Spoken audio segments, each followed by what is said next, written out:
아멘. 감사합니다. 오늘 우리 하나님께서 주시는 말씀 함께 보시겠습니다. 사사기서 8장 29절부터 32절까지 말씀입니다. 사사기서 8장 29절부터 32절까지의 말씀, 짧은 말씀들이기 때문에 저와 여러분이 함께 한 목소리로 합독하겠습니다. 29절부터 32절까지입니다. 8장 다 같이 읽습니다. 시작. 요아스의 아들 여룹바알이 돌아가서 자기 집에 거주하였는데 기드온이 아내가 많음으로 그의 몸에서 낳은 아들이 70명이었고 세겜에 있는 그의 첩도 아들을 낳았으므로 그 이름을 아비멜렉이라 하였더라. 요아스의 아들 기드온이 나이가 많아 죽음에 아비에셀 사람의 오브라에 있는 그의 아버지 요아스의 묘실에 장사되었더라. 아멘. 오늘 말씀은 4절의 짧은 내용의 말씀입니다. 그리고 기드온의 인생, 우리가 이제 6장부터 봤죠. 6장, 7장을 거쳐서 8장까지 이제 기드온의 인생이 계속 되어졌는데, 그 하나님을 만나고 하나님께서 사사로 세우신 그 사사의 사명을 감당해내고 또 마지막 순간까지 기드온의 삶을 지금 다 살펴보고 있습니다. 근데 우리 기드온의 마지막 순간의 모습들을 우리가 몇 주 전부터, 2주 전부터입니까? 살펴보았는데 우리가 이해할 수 없는 행동들을 합니다. 기드온은 이상한 행동들이죠. 이상하다라고 밖에 말할 수 없는, 표현할 수 없는, 정말 이해가 되지 않는 행동들이 기드온의 마지막 순간에 있었습니다. 그것은 무엇이었죠? 왕으로 이스라엘 백성들을 통치해달라, 다스려달라라고 하는 그 요청은 거부하였지만, 하나님께서 이스라엘 당신들을 다스릴 것이다라고 말은 하였지만 실제로 그 뒤에 일어나는 기드온의 모습을 볼 때 우리는 혼란스러웠습니다. 이스라엘 백성들에게 미디안과의 그 전쟁에서 승리한 그 탈취물들을, 그리고 탈취물 중에 금귀걸이나 그런 장신구들을 다 자기에게 좀 달라라고 하는 요청을 합니다. 왕으로 다스려 달라는 그 요청은 거부하고 그 장신구들을, 금부치들을 나에게 좀 달라라고 했더니 이 백성들이 즐거운 마음으로 기드온에게 그것들을 모아줍니다. 모아주었더니 금이 1700세겔이나 되었다라고 지난 시간에 우리가 살펴보았지 않습니까? 그 1700세겔 아주 많이 모인 것입니다. 그러니까 그것으로 기드온이 한 것이 무엇입니까? 기껏 무엇을 하는가 봤더니 무엇을 만들었습니까? 에봇을 만든 겁니다. 에봇이 무엇입니까? 대제사장들이 입는 옷, 하나님이 직접 디자인해 주시고 설계해 주셔서 제사장들이 입으면서 제사장들이 그 옷을 입고 하나님의 성전에서, 하나님의 그 회막에서 주님을 섬기고 그 성막의 일들을 감당해내는 그런 옷을 만든 것입니다. 그리고 만들어서 어디에 둡니까? 오브라의 자기의 집에 둔 것입니다. 이해할 수 없는 것이죠. 근데 그렇게 했더니 무슨 일이 벌어진 겁니까? 이스라엘 백성들이 그것을 엄란하게 섬긴다라고 말씀은 표현하고 있습니다. 기드온이 한 그 일로 인해서 이스라엘 백성들이 다시 죄악의 길로 들어가는 모습을 볼 수 있습니다. 안타까운 마음이죠. 안타까운 모습입니다. 우리가 지난 시간에 보았듯이 27절 말씀에 이스라엘 백성들이 그것을, 무엇을요? 에봇을, 제사장들이 입는 그 옷을, 이 기드온이 자신의 집에 만들어 놓았던 그 에봇에 대해서 이스라엘 백성들이 엄란하게 섬긴다라는 말씀으로 표현해 주고 있습니다. 근데 이 엄란하게 섬긴다라는 것을 우리가 지난 시간에 좀 살펴보았지만 어떤 의미인지 조금 더 한 번 더 짚어볼 필요가 있습니다. 영어로 보니까 좀 더 구체적으로 알려주고 있는데 제가 발음은 안 좋습니다만은 한번 읽어드리겠습니다. 27절에 그 부분에 해당되는 영어 구절입니다. All Israel prostituted themselves by worshiping it there. prostituted, 이것이 무슨 단어인가 하면 매춘부로 만들다라는 단어입니다. 그러니까 매춘부가 되어지는 것을 의미하는 것입니다. 누구를 매춘부로 만드는 것입니까? themselves, 자기 자신들을. 그러니까 모든 이스라엘 백성들이 자기 자신들을 매춘부로 만드는, 매춘부가 무엇입니까? 몸을 파는 그런 사람들, 몸을 팔아서 돈을 벌어서 살아가는 사람들, 그런 사람들로 자기 자신들을 만들어 버린다는 것입니다. By worshiping it there. 무엇을 함으로써요? 그것을, 에봇을, worshiping, 예배 드림으로, 에봇을 섬김으로. 어디서요? 거기서, 오브라에서. 그러니까 하나님을 예배해야 할 이스라엘 백성들이 하나님을 예배하지 않고 이상하게 에봇이라는 그 존재를, 오브라에 만들어 놓은, 이 기도원이 만들어 놓은 그 에봇을 음란하게 섬긴다. 하나님을 섬겨야 할 그 백성들이 그것을 섬긴다. 이것은 뭐냐면 하나님 앞에 예배드리고 하나님 앞에 제사 드려야 할 그 백성들이 하나님 앞에 나아가지 않고 에봇 앞에 나온다는 것입니다. 무슨 말씀이죠? 기도원 앞에 나왔다는 것입니다. 아이러니하지요. 하나님을 예배해야 할 이스라엘 백성들이 오브라에서 기도원이 만들어 놓은 그 에봇 앞에서 예배를 드린다라는 것을 의미합니다. 이 에봇에 대해서 지난 시간에도 말씀을 드렸지만 대제사장들이 하나님을 예배할 때, 하나님 앞에서 주님의 뜻을 묻고 행할 때, 그리고 주님을 섬길 때 입는 특별한 옷이 바로 이 에봇이라는 것을 설명해 드렸습니다.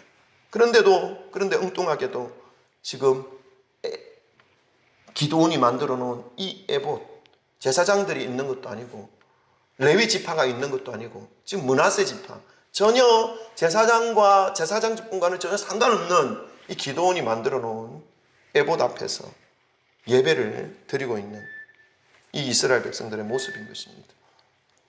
이 행위를 성경은 음란이라는 단어로 표현하고 있습니다. 자기 자신을 매춘부로 그냥 만들어버리는 그러한 어리석은 행동들인 것이죠. 여러분, 하나님께서 사명을 주셔서 사사로 세우셨습니다. 누구를요? 기도원을. 근데 그 기도원이 사사로서의 사명을 이루었습니다. 그러나 기도원이 그 사사로서의 사명을 이루고 난 이후에 그 영적인 겸손함이 사라지기 시작했습니다. 그리고 하나님 앞에서 철저히 무릎 꿇어야 하는 그러한 사사이었음에도 불구하고 하나님 앞에 무릎 꿇기보다는 백성들 앞에 자신의 어떤 능력과 자신의 행적을 인정받으려고 하는 이 기도원의 모습을 우리는 볼 수 있습니다. 그래서 그러한 모습이 어떤 삶의 모습으로 나타났습니까? 자신이 한 그 일, 에봇을 만들어서 하나님 아닌 다른 어떤 존재를 자신을 따르게 하는 그 기도원의 악한 모습들이 이 이스라엘 전체의 죄악으로 다시 빠지게 하는 그런 결과를 낳게 되는 것이죠. 여러분, 기도원의 이 모습을 볼 때 우리가 신앙생활을 하면서 무엇이 너무너무 중요한가 하면, 무엇이 얼마나 정말 중요한 것이 무엇이냐 하면, 아무리 바쁘더라도, 아무리 중요한 일이 많이 있다 하더라도 우리는 하나님 앞에서 겸손함을 잃어버려서는 안 된다는 것입니다. 아무리 많은 일을 하고 아무리 큰 일을 하나님 앞에서 주님이 주신 그 능력을 받아서 이루어 놓았다 하더라도 그것이 나의 능력이 될 수 있는 것은 없다는 것입니다. 되지 못한다는 것입니다. 만약에 하나님이 주시는 그 은혜로 인해서, 능력으로 인해서 내가 할 수 없는 일들을, 인간이 도저히 할 수 없는 그런 놀라운 역사들을 일으켜 놓았다 하더라도 그것이 나의 어떤 높아짐을 만드는 구실이 되어서는 안 된다는 것입니다. 오히려 더 그것으로 인해서 하나님의 높으심을 인정하고 하나님 앞에 겸손해지는 그런 영적인 겸손함이 우리에게는 너무너무 필요하다는 것입니다. 오늘날 교회의 모습들을 돌아다 보면 정말 이러한 모습이 점점 사라지는 것 같아. 저는 작은 목회자에 불과하지만 마음이 좀 안타깝습니다. 마지막 순간에 무너지는 분들이 너무 많다는 것입니다. 끝까지 사람들이 인정해 줄 필요는 없는 거죠. 인정받을 필요는 없는 거죠. 하나님께서 인정해 주시면 그것으로 다 되는 것입니다. 그러나 마지막 순간에 그렇게 정말 존경할 수 있는 모습으로 하나님 품에 안기시는 분들이 참 요즘은 쉽지 않다, 많지 않다라는 것을 보면서 저 자신의 모습을 다시 한번 되돌아보게 되는 것입니다. 여기까지가 우리 지난 시간에 살펴보았던 내용에 해당되는 말씀이었습니다. 오늘 본문 말씀으로 이제 돌아와서 이 기도원의 모습을 좀 더, 마지막 순간의 기도원의 모습을 살펴보기를 원합니다. 어떤 모습을 하고 기도원이 이 땅에서의 삶을 끝냈는지를 오늘 본문 말씀에서 알려주고 있는데요. 우리 29절부터 31절까지 먼저 읽겠습니다. 본문 말씀 29절부터 31절 다 같이 함께 읽겠습니다. 시작. 요아스의 아들 여룻바알이 돌아가서 자기 집에 거주하였는데 기드온이 아내가 많음으로 그 몸에서 낳은 아들이 70명이었고 세겜에 있는 그의 첩도 아들을 낳았으므로 그 이름을 아비멜렉이라 하였더라. 아멘. 이 기드온이 지금 에봇을 만들어 놓고 이스라엘 전체를 엄난의 죄로 이스라엘 전체를 매춘부로 만들어 놓은 그런 놀라운 죄악의 씨앗을 뿌려 놓은 장본인이 이 기드온인데, 이 본문 말씀을 보니까 이 기드온이 마치 아무 일도 없었던 것처럼 자기 집에 돌아가서 평안하게 지내고 있는 그런 모양을 보여주고 있습니다. 요아스의 아들 여룻바알 기드온이죠. 자기 집에 거주하면서 평안한 듯 지금 살아가고 있습니다. 오늘 본문 말씀의 내용이죠. 그러나 이 여룻바알 기드온은요, 자신이 만들어 놓은 이 에봇으로 인해서 이스라엘 전체에, 그리고 자신의 그 가정에 장차 어떠한 비참한 일들이 들이닥칠지 지금 인식하지 못하고 있는 것입니다. 자신은 지금 평안하게 자기 집에 돌아가서 마지막 삶을 마무리하고 있는 모습이죠. 그러나 자기가 뿌려놓았던 이 죄악의 씨앗이 앞으로 자기의 자녀들 때에 어떤 일이 벌어질지 성경은 지금 뭐라고 합니까? 잠잠함 가운데 지금 폭풍우가 준비되어지고 있다는 그런 어떤 분위기를 설명해 주고 있습니다. 기도는 깨닫지 못하는 것이죠. 우리가 우리의 삶 가운데도 동일합니다. 우리가 죄악에 치닫는 길을 빨리 하고 또 하나님 앞에 무릎 꿇기를 싫어하고 미루고 살아간다면 우리의 삶 가운데는 뭔가 평안함이 오는 것처럼 여겨질지 모르지만 한 모퉁이에서 아주 강력한 비바람과 태풍이 만들어지고 있다는 사실을 우리는 기억해야 하는 것입니다. 그래서 하나님 앞에 겸손히 주님 앞에 나와 무릎 꿇을 수 있어야 되는 것이죠. 기도원의 삶이 지금 그런 상태에 놓여있는 삶인 것입니다. 방금 읽으셨던 이 말씀은 마치 거대한 폭풍이 다가오고 있음에도 불구하고 이 영적인 깊은 잠을 자고 있는 이 기도원의 모습을 꼬집는 듯한 그런 말씀으로 우리에게 전해주고 있습니다. 자, 그러면서 이 말씀은 기도원의 마지막 순간에 삶의 모습이 어떠하였는지를 좀 더 구체적으로 우리에게 알려주고 있습니다. 30절 말씀을 보니까 우리나라 성경에서는 기드온의 아내가 많았다라는 말씀부터 먼저 시작되고 있지만 30절에 보니 기드온이 아내가 많음으로 아내가 많았다라는 것을 먼저 시작하고 있지만 이 원어 성경, 히브리 성경이나 영어 성경에 보면 아들이 70명이 되었다, 70명이나 있다라는 사실을 먼저 드러내고 있습니다. 먼저 나온다는 것은 그것이 더 중요한 사실이다라는 것을 알려주고 있는 것이죠. 그러니까 이 아들이 70명이나 되었던 이것으로 인해서 앞으로 기드온의 다음 세대에 기드온의 자녀들 때에 나타나는 놀라운 엄청난 사건들이 지금 벌어질 것이다 라고 하는 암시를 우리에게 던져주고 있는 것이죠. 여러분, 이런 기드온의 마지막 순간의 모습, 아들이 70명이나 있고 그리고 아내가 몇 명이었다고요? 예, 숫자는 안 나와 있어요. 많음으로 엄청나게 많았다. 엄청나게 많았는지 얼마나 많았는지 모릅니다.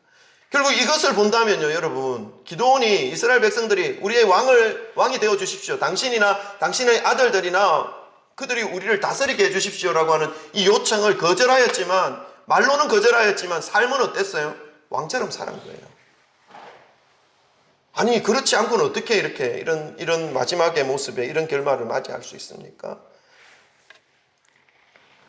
기드온이 이스라엘 백성들 사이에서 어떠한 삶을 살았는지 지금 알려주고 있습니다. 또한 오브라에 거주하고 있었던 이 기드온은 어디에도 첩이 있었다고요? 세겜에도, 다른 지역 지방에도 그의 첩이 있었다. 이것만 놓고 보더라도 기드온의 삶이 어떠하였는지를 우리는 짐작할 수 있습니다. 그리고 그 첩을 통해서 아들도 있었다라는 것을 31절에서 말씀하고 있죠. 그리고 나서 32절에 와서는 어떻게 합니까? 기드온이 죽었다. 나이가 많아서 죽었다라고 말씀해 주고 있습니다. 여러분, 기드온의 인생을 마지막을 설명하는 부분이 바로 31절, 32절입니다. 기도원의 인생이 이런 인생이었습니까? 아주 의미심장하게 표현해주고 있죠. 그 마지막 인생에 대해서 어떻게 표현하고 있습니까? 기도원이 미디안 군사들을 450대 1로 싸워서 그 전쟁에서 승리하게 했다라는 이 말씀으로 그 삶을 마무리하지 않습니다. 그게 더 중요한 인생의 삶의 모습 아니었습니까? 하나님이 주신 사명을 목숨 바쳐서 충실히 완수해내었던 그러한 사사다라고 그 삶의 마무리를 결론 짓지 않습니다. 어떻게 합니까? 아들이 70명이나 둘 정도로 아내가 많았고, 그리고 세겜에서도 첩이 있었고, 그리고 그를 통해서도 아들을 낳았고, 그리고 나이가 많아서 그의 아버지의 묘실에 장사되었다. 이것으로 기도원의 삶을 마무리하고 있습니다. 참 안타깝죠. 그의 인생을 대변할 만한 굵직굵직한 그 사명을 이룬 일들이 있었는데 그것은 표현되어지지 않고 있고, 마지막 그의 삶의 모습을 적나라하게 표현하고 있습니다. 기도는 이렇게 생을 마감합니다. 비록 하나님이 주신 사명을 완수하였지만 하나님과의 관계는 단절된 상태로 자신에게 바쳐진 그 금덩어리, 그것으로 에봇을 하나 만들어서 하나님 앞에서 이스라엘 백성들이 엄란하게 죄를 짓게 하였던 마지막 모습으로 마무리되고 있는 것입니다. 그것으로 인해서 자기 자녀들에게 엄청난 재난의, 재앙의 씨앗을 뿌려놓고 세상을 떠났습니다. 비록 왕이라고 하는 자리를 거부하였고 그 요청을 거절하였긴 했지만 자신은 실제로 왕과 같은 삶을 살았고 누렸던 그런 기도원의 모습이었죠. 사랑하는 성도 여러분, 우리들의 삶이 마무리될 때에 우리는 모두 하나님 앞에 서게 될 것입니다. 그때를 한번 생각해 보시겠습니까? 저는 이 말씀을 준비하면서 이 기도원의 마지막 삶에 대해서 설명해 주는 이 오늘 본문 말씀을 깊이 묵상해 보았습니다. 그리고 기도원의 그 자리에 저의 삶을 올려서 한번 생각해 보았습니다. 여러분도 한번 생각해 보십시오.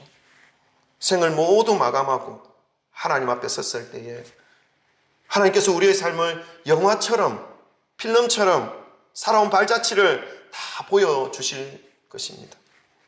그때 기도원의 마지막 모습처럼 내 삶에 절제가 없어서, 내 삶에 경건함이 없어서, 내 삶에 하나님의 성품과 그리스도의 형상이 없어서 영적으로 둔감한 노인이 되어서 자녀들에게 그리고 후대들에게 재앙의 씨앗만 남겨놓고 자신은 아무런 문제 없는 듯이 하나님 앞에 서 있는 그 모습이 상상이 되었습니다. 얼마나 죄송하고 얼마나 부끄러운 모습일까 하는 마음이 들었습니다. 제 삶의 마지막 부분을 하나님께서 평가하실 때에 오늘 본문 기도원의 마지막 삶을 평가한 이 말씀처럼 그가 이루어 놓았던 하나님의 그 사명을 이루어 놓았던 것으로 인해서 결론되어지지 아니하고 그가 마지막 순간에 하나님과의 단절된 그 삶의 모습으로 인해서 절제되지 못했고 거룩하지 못했고 또 경건하지 못했던 그러한 삶의 모양을 간접적으로 표현하는 그런 모습으로 마무리되지는 않을까 걱정이 되고 또 두렵기도 합니다. 여러분, 지금까지 신앙생활을 열심히 해오셨습니까? 하나님께서 주신 사명을 믿음으로 감당하시면서 여기까지 오셨습니까? 그렇다면 지금 하나님과의 관계는 어떻습니까? 영적인 깊이가 더 깊어지고 있습니까? 하나님과의 교제가 더욱더 풍성하게 지금 만들어지고 있습니까? 지금까지 믿음으로 최선을 다해서 살아오셨다면 정말로 감사한 일이죠. 그러나 앞으로가 더 중요합니다. 비록 지금까지 믿음의 삶을 조금 못할 때도 있었고 하나님의 마음을 아프게 했을 때도 있었고 그리고 하나님의 뜻대로 하나님의 뜻을 분별하지 못하여서 내 마음대로 했었던 그러한 삶을 살아왔다 하더라도 여러분 다시 한번 하나님 앞에서 이 영적인 민감함으로 겸손함으로 나아가시기를 바랍니다. 마지막 순간까지 말이지요. 그래서 뭔가를 이루어 놓았다고 해서 그것으로 인해서 우쭐대거나 그것으로 인해서 교만해지거나 그것으로 인해서 자기 스스로를 높일 필요가 전혀 없습니다. 그렇다고 해서 높아지는 존재가 아닙니다. 그냥 하나님 앞에 하나님 붙잡고 살아가면 하나님께서 거기에 맞춰서 인도해 주십니다. 그 삶을 붙잡고 살아가는 것이죠. 하나님 앞에서 하나님과 깊은 영적인 관계 속으로 매일매일 조금씩이라도 더 깊이 들어가시기를 주님의 이름으로 축원합니다. 그리하여서 남아있는 우리의 삶이 이제 더 이상 세속적으로 세상의 그 가치관으로 더 깊이 파고 들어가서 세상과 뒤섞이는 그러한 삶을 사는 것이 아니라 그러한 삶으로 나의 이 인생의 시간이 정해진 시간이 없어지는 것이 아니라 우리에게 주어진 이 정해진 이 시간을 하나님을 만날 그날을 기억하면서 조금씩 준비할 수 있는 그러한 시간으로 사용되어질 수만 있다면 얼마나 좋을까, 얼마나 감사할까 하는 소망을 가져봅니다. 여러분, 우리는 오늘 이 기도원의 마지막 모습을 살펴보았습니다. 그 모습을 기억하시기를 바랍니다. 그리고 우리의 삶이 이 기도원과 같은 그런 모습으로 되어지지 않기를 기도하시면서 매일매일 오늘날과 같은 이 사사시대와도 같은 오늘날의 이 영적인 환경과 분위기 속에서 정말로 말씀을 기억하시면서 말씀을 붙잡으시면서 그 말씀 하나로 나의 삶의 믿음을 세워가시면서 누가 조롱하여도 누가 알아주지 않는다 하더라도 끝까지 말씀 붙잡고 하나님 앞에서 겸손히 이 믿음의 길을 뚜벅뚜벅 걸어가시기를 주님의 이름으로 축원합니다. 기도하십시다.